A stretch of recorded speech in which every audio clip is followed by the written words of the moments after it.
Penggiat seni tradisional di Kabupaten Muara Enim masih butuh perhatian pemerintah daerah untuk tetap bisa eksis dengan cara digunakan saat acara daerah.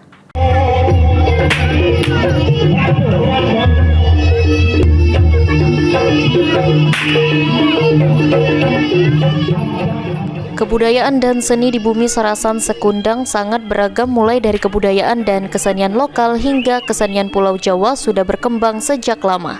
Bahkan keberadaan kebudayaan dan kesenian dari Jawa sudah mendapatkan tempat sendiri bagi masyarakat lokal Kabupaten Muara Enim sebagai hiburan. Ini terbukti sudah banyaknya sanggar kesenian Jawa yang tampil di tempat umum dan masyarakat lokal yang bergabung di sanggar kesenian tersebut.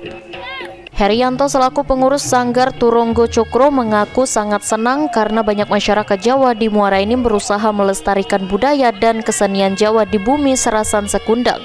Selain itu bisa diterima masyarakat Muara Enim sebagai sarana hiburan rakyat.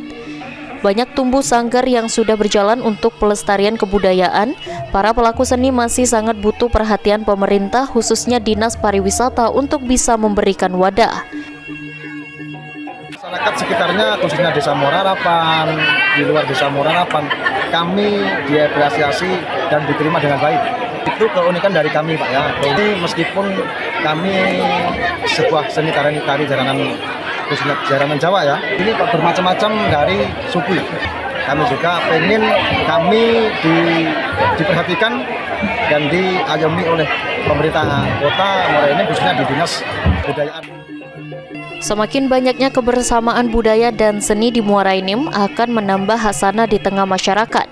Pelaku seni butuh wadah bagi mereka untuk tetap eksis di tengah masyarakat dan digunakan saat acara-acara besar yang digelar oleh pemerintah daerah. Mardiansyah, POL TV.